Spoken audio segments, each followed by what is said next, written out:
चेहरे पे है छोटी सी मुस्कान, मगर दिल में बहुत सारे गम है। फिर भी दोस्तों, मानव के रूप में जन्म मिला है, ये खुशी क्या कम है। नमस्कार दोस्तों, मैं मुकेश ढाका। इस वीडियो में हम बात करेंगे उन विद्यार्थियों से, सीधे डायरेक्ट उन विद्यार्थियों से जिन्होंने अभी हाल ही में स्कूल व्याख्याता परीक्षा दी है और उसमें वो अच्छी प्रस्तुति नहीं कर पाए। दुर्भाग्यवश उनका पहला पेपर बिगड़ गया, क्योंकि दूसरा पेपर में तो उनको पता है कि सब्जेक्ट है तो वो मिनिमम 40% ले ही आएंगे, मगर पहले पेपर में जो विद्यार्थी 40% अंक यानी कि जो 30 क्वेश्चन जो है वो सही करने थे 75 में से, वो नहीं कर पाए। उन विद्यार्थियों से सीधी जो है मैं वार्ता इस वीडियो के माध्यम से करना चाहता हूं, और वो विद्यार्थी भी इसमें शामिल हो सकते हैं जो किसी कारणवश रीट क्लियर नहीं कर पाए। और विद्यार्थियों का गम उन्हीं विद्यार्थियों को होता है जो एकदम नज़दीक से रहे, जिन्होंने तैयारी की या जिनका लेवल था, उसके बावजूद उनका पेपर बिगड़ गया, किसी कारणवश वो तैयारी नहीं कर पाए, यानी सक्षम होते हुए भी जो है वो नहीं कर पाए। अब जैसे मान लो पेपर दिया, ऐसे चले गए देने के लिए, तैयारी थी नहीं, उनको कोई गम नहीं है कि उनको पता है कि उन्होंने तैयारी नहीं की। उनके चाहे मान लो अब 15 ही सही हो, चाहे कितने ही सही हो, उनको कोई ज़्यादा दुख नहीं है। उनको ये लग रहा है कि काश मैं तैयारी करता तो मैं कर लेता। जिन विद्यार्थियों ने तैयारी की और उसके बावजूद उनका पेपर बिगड़ गया, तो पहले तो उसका विश्लेषण कि भी क्या कारण रहा, कौन सा पार्ट वीक रहा, वो सब चीज़ें तो है ही, मगर अभी वो थोड़े से हताशा में है, निराशा में है। उन विद्यार्थियों से मैं वार्ता करना चाहूँगा कि दोस्तों, स्थितियाँ ऐसी आती है, आपने प्रयास किया मगर आपको उसमें कामयाबी नहीं मिली, कहीं ना कहीं कमी रही है।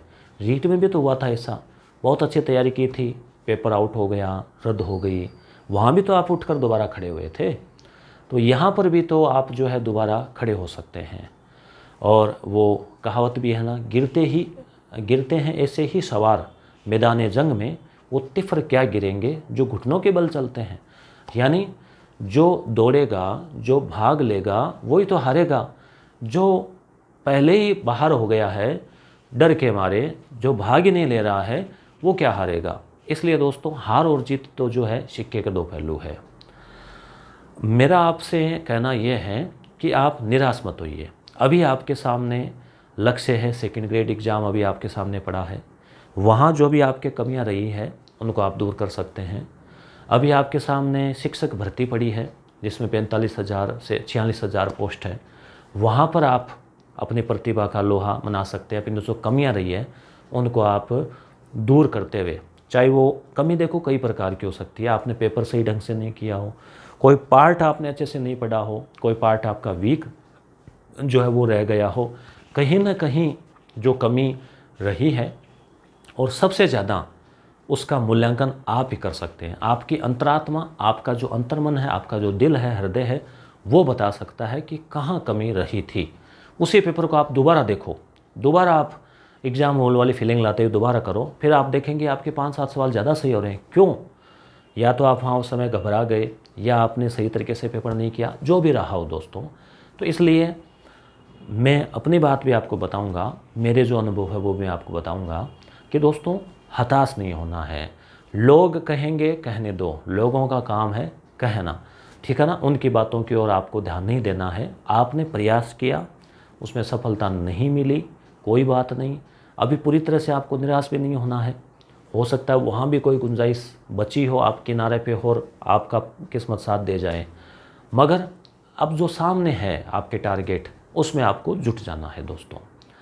और दूसरी चीज़ ये कि कोई व्यक्ति ये सोचे कि भाई नौकरी ही सब कुछ है, अब आप पूरी तरह से हताश हो जाएं, टूट जाएं। उन विद्यार्थियों से मैं कहना चाहता हूं दोस्तों कि नौकरी सब कुछ नहीं है, नौकरी जीवन से ज़्यादा कीमती नहीं है। इस बात को आप ज़रूर ध्यान रखें। ये जब भी स्थिति आती है तो आप सोचिए ना कि आजकल तो संतान ही 1-2 इतने संतानों का पालन पोषण करना होता है। अपने माता पिता को, अपने पूर्वजों को देखिए, कितने 5-5, 7-7, 10-10 संतानों को उन्होंने पाला पोसा है। क्या उनके पास नौकरी थी?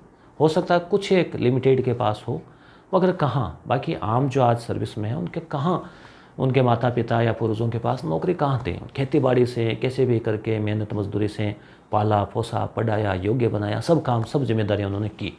तो इसलिए इतना हताश नहीं होना है कि आप टूट ही जाओ कि अब तो क्या होगा, जीवन जो है वो ही व्यर्थ है। ऐसा नहीं है दोस्तों, नौकरी ही सब कुछ नहीं है। ईश्वर एक रास्ता बंद करता है तो दूसरा खोलता है दोस्तों। तो इसलिए आपको मेरा ये कहना है कि आप पुनः उठ खड़े होइए, पुनः आगे जो परीक्षाएं हैं उनकी आप तैयारी कीजिए, मगर इतना हताश नहीं होना है कि आप में हिम्मत ही नहीं रहे। अभी आप जैसे ही वीडियो देख रहे हैं, इस चैनल पर 1,60,000 विद्यार्थी जुड़े हुए हैं, सब्सक्राइबर। यस गुरु एप्लीकेशन पर बहुत सारे विद्यार्थी हैं, आपके अच्छे अच्छे कमेंट्स आते हैं। मैं वर्तमान समय में इतिहास विषय से व्याख्याता हूँ, इतिहास विषय से नेट, सेट, JRF क्वालिफाई हूँ, सेकंड ग्रेड लगा, ग्रेड 3 में भी सिलेक्शन हुआ, RS मेंस एग्ज़ाम भी 2-3 बार देने का अनुभव रहा है, और कोचिंग इंस्टीट्यूट में विद्यार्थियों से जुड़ने का, रूबरू पढ़ाने का एक लंबा अनुभव रहा है। इन सब चीज़ों को आप सफलताओं से जोड़कर देख सकते हैं, मगर इनके पीछे की अगर आप असफलताओं को देखेंगे तो आप भी जो है भावुक हो जाएंगे। मैं थोड़ा सा ही बताना चाहूँगा, ज़्यादा नहीं बताना चाहूँगा, कि एक समय था जब एजुकेशन में औसत से भी नीचे था, मगर वापस ठाना तो एक समय ऐसा भी आया जब टॉपर में भी शामिल रहे। वापस टारगेट जो चेंज हुए, दिशा चेंज हुई कि किस लाइन चेंज करनी है। तो पुनः है जब वापस कंपटीशन में उतरे तो PTT क्लियर नहीं हुई पहले प्रयास में, दूसरे प्रयास में क्लियर हुई तो बहुत दूर BEd कॉलेज मिली, और उसके बाद कंपटीशन में उतरे तो सफलता नहीं मिली। कई बार 5 नंबर, कई बार आधा नंबर, एक बार तो 0.47, एक बार जन्म तिथि 305.45 4-5 नंबर आए। मेरिट कट ऑफ वही, मगर जन्म तिथि की वजह से रह गए। बहुत बड़ी निराशा। एक बार स्कूल व्याख्याता के इंटरव्यू में रह गए, तो वहाँ पर एक निराशा का दौर था। मगर उसी समय सेट एग्ज़ाम क्लियर हुआ, थोड़ी सी एक संबल मिला कि चलो कुछ कोई प्राइवेट कॉलेज में देखेंगे या कॉलेज भर्ती। इतने में फिर एक कोचिंग इंस्टीट्यूट से हम जुड़े, परफेक्ट कोचिंग क्लासेस। वहाँ से दिशा बदली, वापस विद्यार्थियों से जुड़ना, टीचिंग करवाना, नए अनुभव जुड़ना, पढ़ाने का अनुभव, कौशल, और वो सारे तनाव दूर हो गए जो कि एक बेरोजगारी से, एक असफलताओं से आ रहे थे, और कुछ आर्थिक संबल भी मिलने लगा। तो ऐसे करते करते गाड़ी आगे चली और पुनः प्रयास किया। एक बार तो इतने हताश हो गए थे कि बस अब छोड़ देंगे सब कुछ, तैयारी करेंगे नहीं, मगर फिर से घर वालों ने भी, पिताजी ने विशेषकर कहा कि नहीं, एक बार और प्रयास करो, अब की बार हो जाएगा। तो दोबारा पुनः संघर्ष किया, दोबारा तैयारी की, सिलेक्शन हुआ। फिर उसके बाद में फिर तैयारी की, फिर स्कूल व्याख्याता में सिलेक्शन हुआ।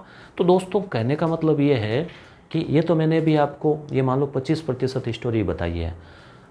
कुछ लोगों को सफलता जल्दी मिल जाती है, कुछ जन्मजात, या कुछ मान लो शुरू से ही प्रतिभावान होते हैं, तो उनका सब्जेक्ट पहले से कवर होता है, उनकी हैबिट होती है, उनका टारगेट क्लियर होता है। कुछ लोगों को गाइडलाइन सही मिल जाती है, कुछ लोगों को गाइडलाइन सही नहीं मिलती, कई दिशा भटक जाते हैं, कोई संगति की वजह से, कोई किसी वजह से। बहुत सारी चीज़ें जीवन में काम करती है।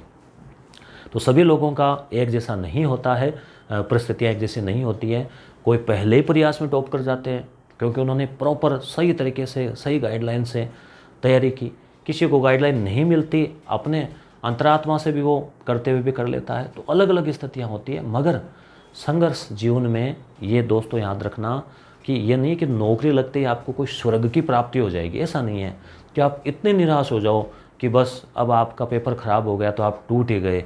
ऐसा नहीं है दोस्तों, संघर्ष बाद में भी करना पड़ेगा, कर्म बाद में भी करना पड़ेगा। हाँ, बेरोजगारी से मुक्ति मिल जाती है, आर्थिक संबल मिल जाता है, ये सच्चाई है, मगर इतनी बड़ी भी सच्चाई नहीं है कि जीवन में और कुछ है ही नहीं। इतना नहीं है दोस्तों। इसलिए पुनः मैं कहना चाहूँगा कि एक बार अपने आप को कहिए कि हमारे पास बहुत कुछ है। आपके पास जो है, परिवार, स्वास्थ्य, मानव जीवन के रूप में, जैसे मैंने शुरुआत में पंक्ति कही कि हम कम से कम इस धरती पर मानव के रूप में आए हैं, ये भी एक बड़ी बात है। आपने एजुकेटेड है, आपने BEd की है, आपने कंपटीशन दिया है, उन बाकी लोगों से देखिए ना जो इस चीज़ से वंचित है बेचारे। तो ऐसे करके ही हम अपने आप को पुनः आगे बढ़ा सकते हैं, अपने आप को संबल दे सकते हैं।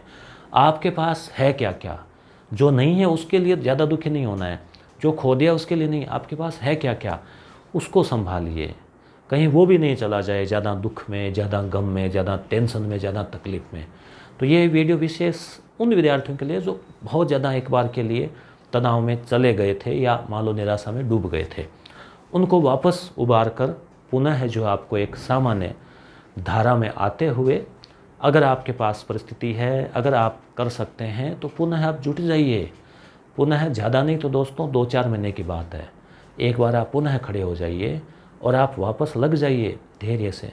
कौन असफल नहीं होता, आपको केवल ऐसा सफलता ही दिखाई देती है। आपको क्या, मुझे भी, सभी को उसके पीछे का जो संघर्ष है, उसके पीछे जो असफलताएं हैं वो दिखाई नहीं देती। आप भी उन्हीं में शामिल होगे, आप आगे कामयाब हो जाओगे, आपकी सब असफलताएं सब भूल जाएंगे, आप खुद भूल जाओगे कि चलो वो एक टाइम था, निकल गया। तो इसलिए दोस्तों पुनः उठ खड़े होइए, लक्ष्य में जुट जाइए, अपने आप को संभालिए, मानसिक संतुलन मैनेज कीजिए और स्वास्थ्य का ख्याल रखते हुए पुनः जो है अगला टारगेट है कैसे भी करके मैनेज करते हुए उसमें जुट जाइए और धैर्य रखते हुए जो है वो आगे बढ़िए। ज़रूर कामयाबी आपको मिलेगी। और इंसान होना, खुश होना, मैनेज रहना, ये भी अपने आप में कामयाबी है, मगर कैरियर के रूप में कामयाबी, सफलता के रूप में कामयाबी भी ज़रूरी है दोस्तों जीवन चलाने के लिए। तो वो भी आपको निश्चित रूप से मिलेगी।